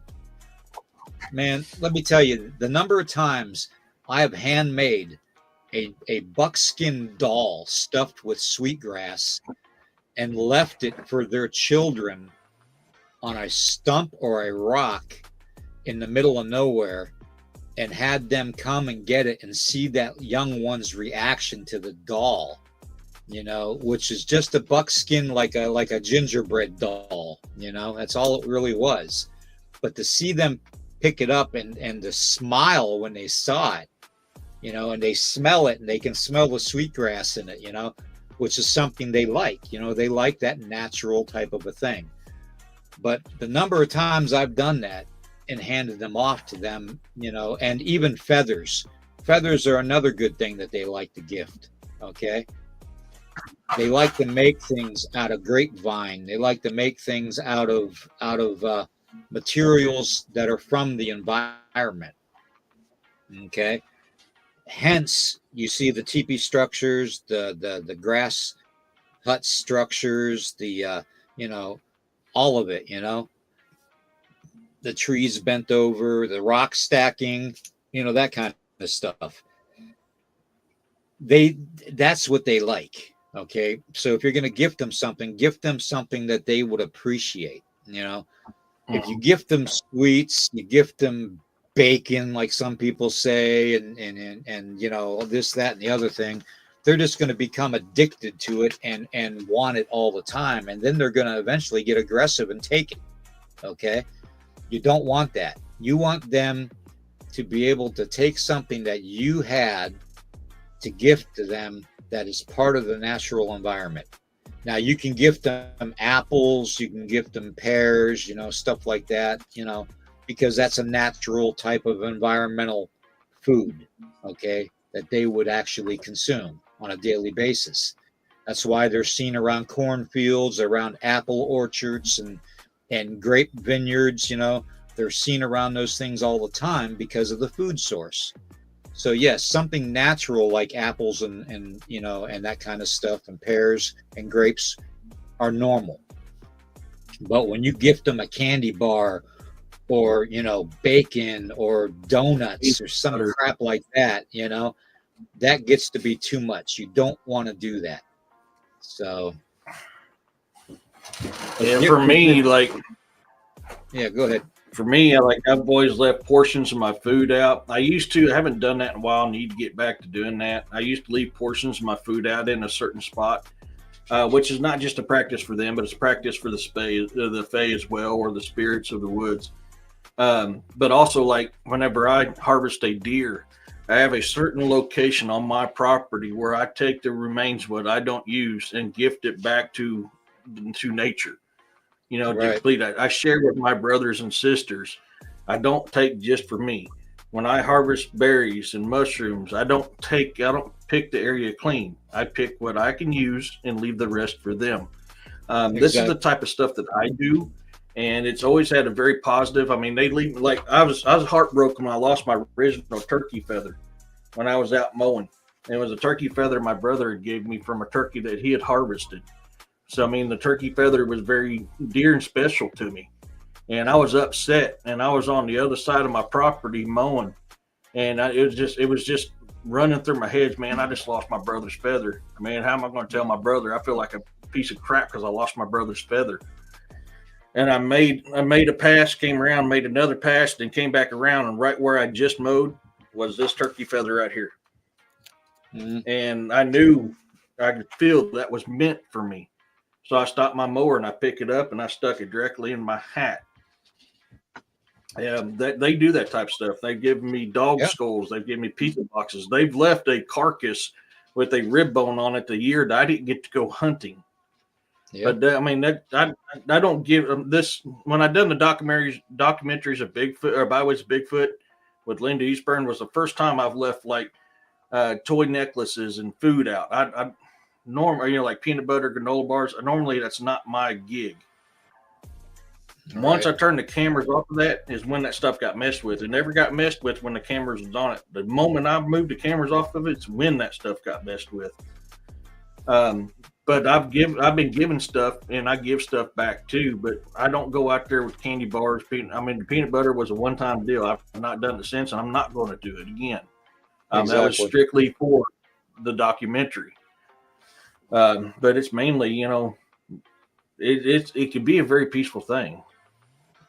Heifer, you should. You really should try going to the trails again, and just remember the teachings that you're being taught, and learn from, don't take what we say for granted. Take it with a grain of salt. Do your own research. You're going to see where we're coming from on this, and you'll see that other encounters were the same way, and the old teachings are the same way, and apply that. The tobacco, Angelique is right here. Tobacco is another very, very, and that's for fae, elementals, spirits, creatures of the woods. Tobacco is too. When I did that baseline investigation, Angelique was probably raised like I was raised, where you always take tobacco with you no matter where you go. That and sage, because those are two of the most important herbs, basically, that we would be able to take into the woods. Because when you fell a tree, or you hunted a doe or a buck, or anything, wildlife wise, you have to give that tobacco offering, and say that prayer to Wankantanka, the creator, and to Tunkasha, the grandfather, and Makawakan, sacred Mother Earth. We need to say thank you for that animal giving that spirit, and giving its meat to feed our family. So we lay tobacco on it, and we say a prayer, and we envision that spirit of that animal crossing over in a good way. The same when we have a tree we've got to remove, whether it's a dangerous one, or whether it's half alive. And we never say half dead. We always say half alive, because even when a tree is on the ground, laying on its side and fell over naturally, it's not dead. It's still alive. In fact, it's probably more alive laying on the ground than it is standing up straight and tall going towards the sun, because the bugs and stuff that live upon it and walk upon it, the raccoon that lives in its hollow shell, the snakes that live underneath it, it's more alive with activity laying on Mother Earth than it is being erected. So that's why we never say that it's dead. We always say it's half alive. Nothing is ever dead. Nothing. Plain and simple. Yeah. Candy says, when, where, and to whom, what to offer, when, whom should you not give offerings? Depends on your first initial encounter. It depends on your first initial encounter, though, too. I mean, if you get a bad encounter your first time out, you don't want to gift them something that they're going to not accept. Okay. A lot of guys, people that I know that go out all the time that are native, if you go with that good intention and you just offer them something humbly, that aggression will usually subside over time. So don't think that just because you have an initial aggressive interaction that they're going to bluff charge you every time you go into the woods, because they won't. They'll do it a couple times to see what happens, to see your reaction, because they're learning. They're learning from that process of how you're going to react. Are you going to react in a way to pull a gun out and shoot them? See, that's what they want to find out. They know humanity has guns. They know what a gun is. They know what a rifle is. Okay? They know from watching humanity from a distance. So they know that if humanity doesn't pull out a gun or some weapon to unalive them, that they're going to have more of a less aggressive attitude towards you. Okay? The best thing to do when you have an aggressive one bluff charge you is just don't turn your back to them. Just slowly back up. Slowly back up and calmly talk in a calm voice. I'm not here to harm you in any way. I'm not here to harm your young. I'm here with respectful manners. I just wanted to see you and possibly talk to you. You do it in that manner. So I'm trying to get caught up on the comments here.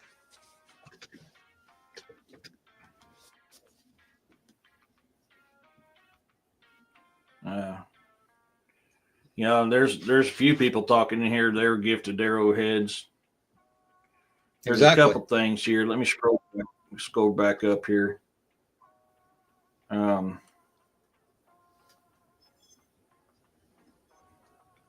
Angelique says some of them want to communicate with us again. My son has a clan of youngsters coming in and trying to communicate. They glyph and trinkets. They leave glyphs and trinkets.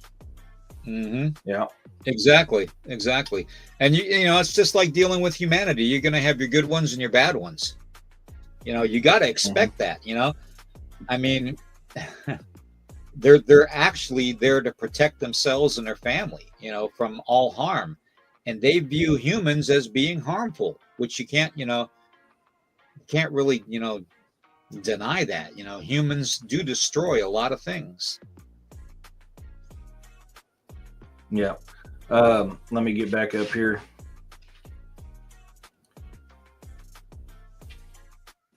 Angelique says they get crushes on women too. They will leave romantic gifts like bouquets of flowers for them. Yep. Twisted said, according to Scott Vallette, yep. According to Scott Vallette, who Linda Eastburn interviewed, Scott has spoke with over 75 tribes.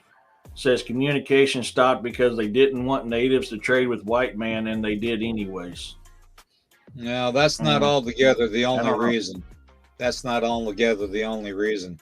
The reason they quit communicating was because of the old legends of them coming down and doing the games with the native people, with the young ones, and having that death experience, and that kind of put a damper on things. But yeah, I mean, they knew full well.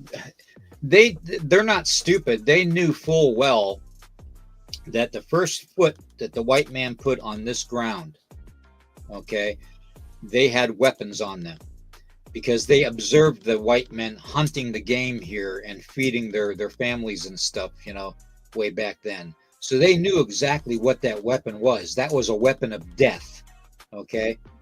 And from that one experience of death with wrestling with the young native man, Brave, they realized that white humans are literally not very good people, okay? Because they literally have weapons of death, okay? You have to think of it this way. They live in an honor system, okay? Their system is based off of not only lineage but prowess, okay? How strong you are, how brave you are, counting coup on your enemy, you know, the same reasons that we were the same way back in the day, okay? It's the same exact thing, okay? So you want to remember that they don't have weapons of death except their hands, you know? Yeah. Let me get back up here. I'm trying to get caught up on the comments. So I'm like,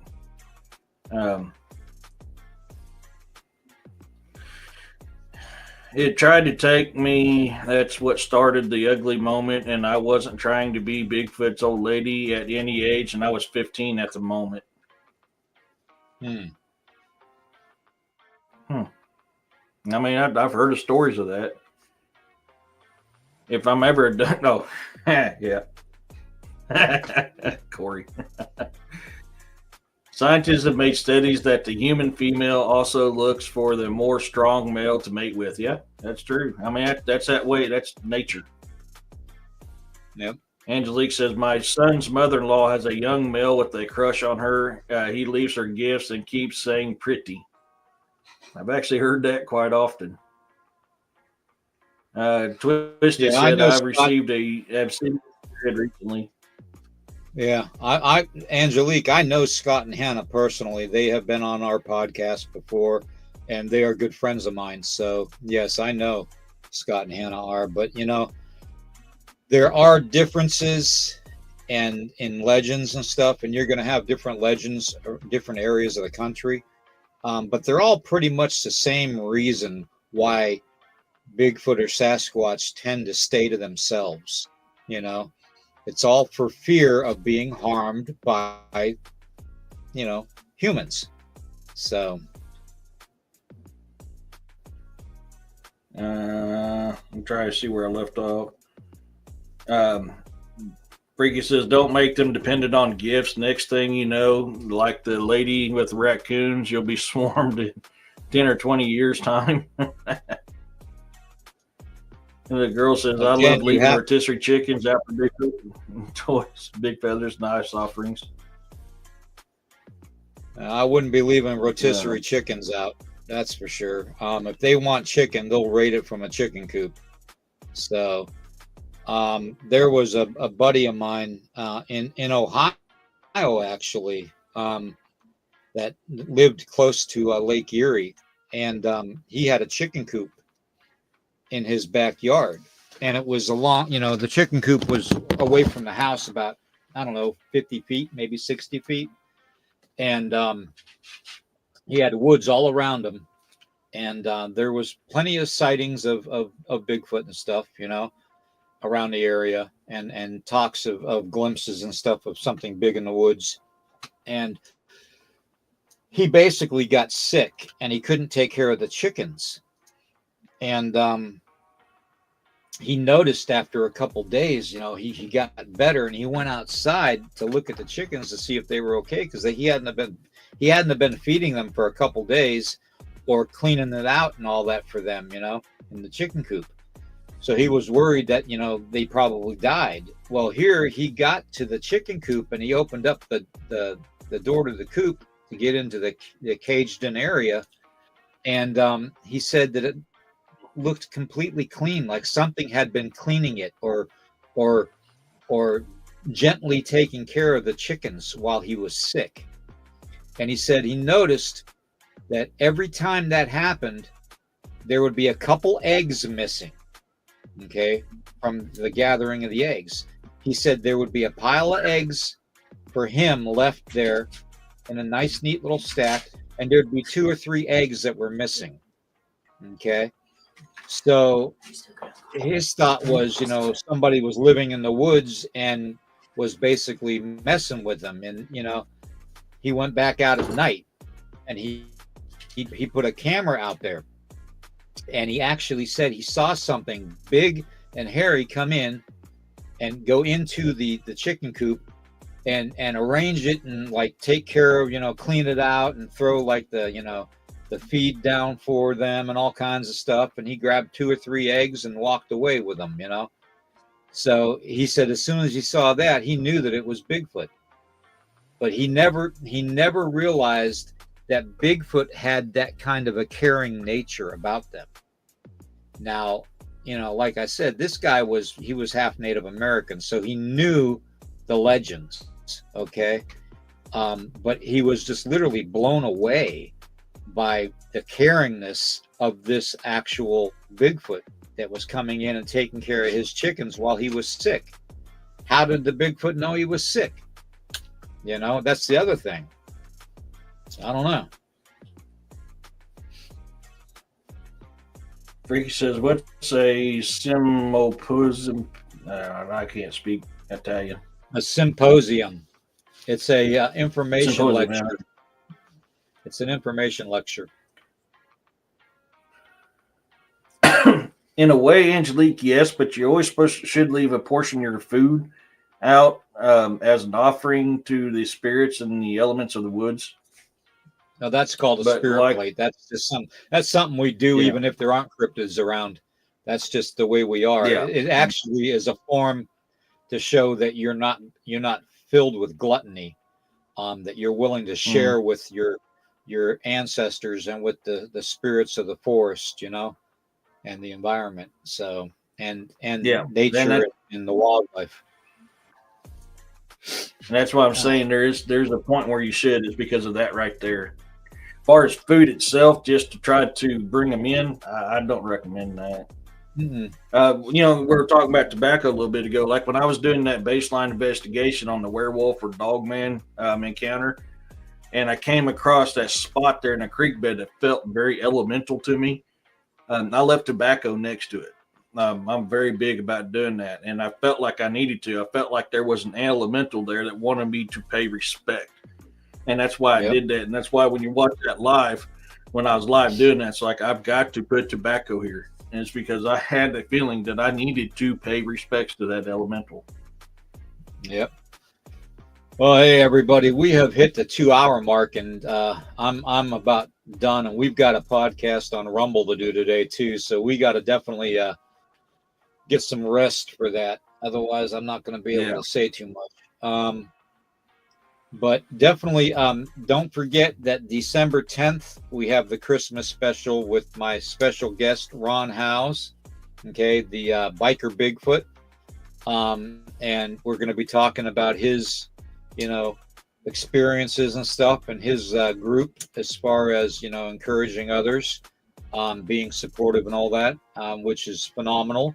And then we've got our very own Dr. Dennis Carroll coming on to read the Christmas story for everybody, and I think it's going to be pretty cool. So that's December 10th at 8 p.m. Eastern. Okay, so set your calendar to that. Depending on how I feel tomorrow, I might have a podcast, I might not in the morning. So it's kind of a hit or miss. We'll see how I feel later on, because I'm not feeling that great right now. Like, heart, share this out as much as you can. Check to make sure you're still subscribed to the channel, because they have been unsubscribing people now again, and they also have been putting down and changing the bell notifications on some people too. So you might want to double check that. So, Eric, you want to go ahead and tell them what you got going on? So at 1 o'clock we'll be on my Rumble. Let me get this set up. It's on at the Bizarre and the Unknown on Rumble. Let me share the screen real quick with you. You're going to look for current events 30 November 24. And that's going to be on my the Bizarre and the Unknown on Rumble at 1 o'clock Central Standard Time. So in an hour and 10 minutes. We're going to talk. That's where we talk about more of the stuff we can't share on YouTube. So when you go to, you'll look, if you see my logo behind me, you found me, but look for upcoming show, current events, 30 November 24. We'll be live on there and talk about some of the stuff we can't talk about on here. Tonight is Campfire Chats with Eric and Guest. That's a safe platform for you to come and share your encounters. I'm very big about that. I love doing that type of stuff. So that's going to be tonight. Tomorrow, I still don't have a topic yet. I may just do an open mic night. I don't know. Answer what questions you have. Just do a Q&A, because I just have not had time to look up topics. I'm kicking around doing the Super Soldier program to tie into my realistic dreams that I'm making videos on. My second one was released Friday. So, I mean, that's available. I had Past Horror, which was my first one. This last one was Future and Aliens, which was a dream that I had. And I've literally, for these dreams, I've woke up with marks from where I was hitting on my body or scratched or whatever. I've literally had marks left on my bodies from these dreams. I do have a third one written up. I've got to go through it and then start creating the artwork for it as well. Because every bit of artwork I create for these dream drops, I do these realistic dream videos I create the artwork for it. It's not exact, but I try to get it as close as possible to how it was in my dream. And it basically me is telling you what my dream happened in my dreams and what I felt afterwards. And don't forget, we have actually got merchandise for sale too. You can go to bonfire.com into the Red Rabbit Hole, and you'll find dozens and dozens of t-shirts and coffee mugs and stuff. And you can do the same with Eric's stuff off of his. He'll tell you his. But mine's bonfire.com, just like it says below on the bottom of the screen. And, you can help support us there a little bit. We don't get that much, but, we do get a little bit to help us out. You can always share this out, and make sure you can, if you have anybody that's interested in this type of topics, have them subscribe. I mean, it's free, Mhm. it really is. Yeah. So, and it's usually a good time. So we have fun. We're not all sticks in the mud. So, No. I put the link to my merch store in the chat there. It's the bizarreandtheunknown.com. It'll take you straight to my merch store.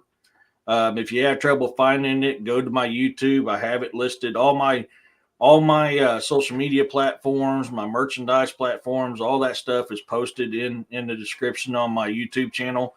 So you go in there, you hit more, and you'll be able to find it that way too. right. Well, everybody, I love both. thank you guys for being here. That means a lot to me and to Eric. You guys are family, no matter where you're located. If you have any questions, feel free to contact us via email. Mine's lakotaman333@gmail.com.